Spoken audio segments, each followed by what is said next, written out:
നമസ്കാരം. സ്വകാര്യ റെയിൽവേ സ്റ്റേഷനുകൾക്കും സ്വകാര്യ ചരക്ക് ട്രെയിനുകൾക്കും ഉൾപ്പെടെ വഴിയൊരുക്കി സർക്കാർ ആസ്തികൾ സ്വകാര്യ മേഖലയ്ക്ക് തുറന്നു കൊടുക്കാനുള്ള ദേശീയ ധനസമ്പാദന പദ്ധതിയുടെ രണ്ടാം ഘട്ടം കേന്ദ്ര സർക്കാർ പ്രഖ്യാപിച്ചു.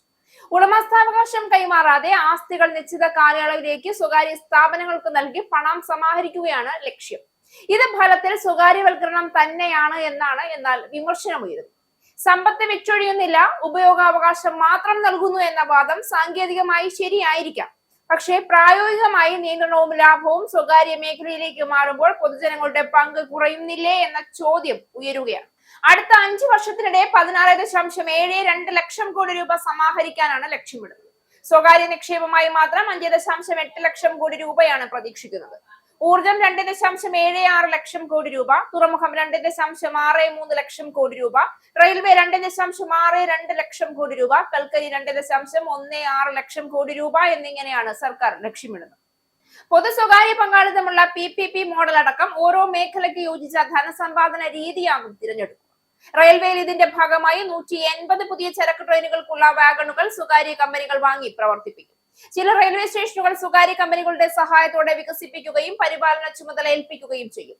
16.72 ലക്ഷം കോടി രൂപയിൽ 58% കേന്ദ്ര സർക്കാരിനാണ് ലഭിക്കുക. സംസ്ഥാന സർക്കാരുകൾക്ക് ആകെ 4%, ബാക്കി സ്വകാര്യ മേഖലയ്ക്കാണ്. 2021 ആരംഭിച്ച ആദ്യഘട്ടത്തിലെ റോഡ്, റെയിൽവേ, ഊർജം ഉൾപ്പെടെ 12 മേഖലകളിലെ ആസ്തികളാണ് സ്വകാര്യ മേഖലയ്ക്ക് തുറന്നുകൊടുത്തത്. തിരുവനന്തപുരം വിമാനത്താവളം അദാനി ഗ്രൂപ്പിന് നൽകിയതുപോലെ എയർപോർട്ട് അതോറിറ്റിയുടെ കീഴിലുള്ള 26 വിമാനത്താവളങ്ങൾ കൂടി 5 വർഷത്തിനുള്ളിൽ സ്വകാര്യ കമ്പനികൾക്ക് നടത്തിപ്പിന് കൈമാറും. ഇതുവഴി 14,950 കോടി രൂപയാണ് ലക്ഷ്യമിടുന്നത്. ആദ്യഘട്ടം എന്ന നിലയിൽ 11 വിമാനത്താവളങ്ങളുടെ ലേലം ഉടൻ വിളിക്കും. ആദ്യഘട്ടത്തിലുണ്ടായിരുന്ന കരിപ്പൂർ വീണ്ടും ഇടം പിടിച്ചേക്കും. ഇതിനു പുറമെ അതോറിറ്റിക്ക് പങ്കാളിത്തമുള്ള 4 വിമാനത്താവളങ്ങളിൽ നിന്നും ഒരു ഉപകമ്പനിയിൽ നിന്നും ഓഹരി വിൽക്കും. സർക്കാർ ഈ പദ്ധതിയെ സാമ്പത്തിക കാര്യക്ഷമതയുടെയും വികസന വേഗതയുടെയും പേരിൽ അവതരിപ്പിക്കുന്നു. പൊതുമേഖലാ സ്ഥാപനങ്ങളുടെ പ്രവർത്തനക്ഷമത കുറവാണ്.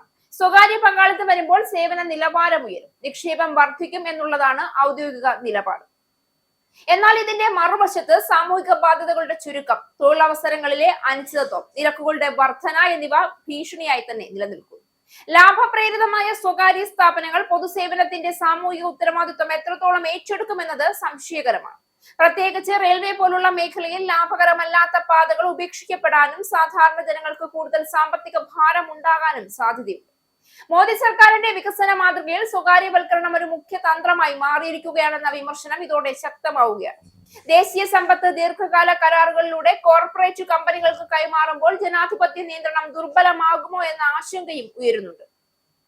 പൊതുമേഖലാ ആസ്തികൾ രാജ്യത്തിന്റെ കൂട്ടായ സമ്പത്താണ്. അവയുടെ പ്രയോജനം പൊതുജനങ്ങൾക്ക് ഉറപ്പാക്കേണ്ടത് ഭരണകൂടത്തിന്റെ ഉത്തരവാദിത്വമാണ്. സാമ്പത്തിക പ്രതിസന്ധി മറികടക്കാനുള്ള എളുപ്പ വഴിയായി പൊതുസമ്പത്ത് സ്വകാര്യ മേഖലയ്ക്ക് തുറന്നു കൊടുക്കുന്നത് ദീർഘകാലത്തിൽ അപകടകരമായ തീരുമാനമായി മാറാൻ ഇടയുണ്ട് എന്നതാണ് വാസ്തവം. ദേശീയ ധനസമ്പാദന പദ്ധതി സാമ്പത്തിക നവീകരണത്തിന്റെ പേരിൽ മുന്നോട്ട് വയ്ക്കുന്നുവെങ്കിലും അതിന്റെ സാമൂഹിക രാഷ്ട്രീയ പ്രതിഫലനം ഗൗരവകരമായി വിലയിരുത്തപ്പെടേണ്ടതുണ്ട്. വികസനവും നിക്ഷേപവും ആവശ്യമാണ് എന്നതിൽ സംശയമില്ല. എന്നാൽ രാജ്യത്തിന്റെ അടിസ്ഥാന ആസ്തികൾ സ്വകാര്യ ലാഭ താല്പര്യങ്ങൾക്ക് ആശ്രയമായി മാറുമ്പോൾ സാമ്പത്തിക അസമത്വവും ജനാധിപത്യ നിയന്ത്രണത്തിലെ കുറവും വർദ്ധിക്കാനിടയുണ്ട്.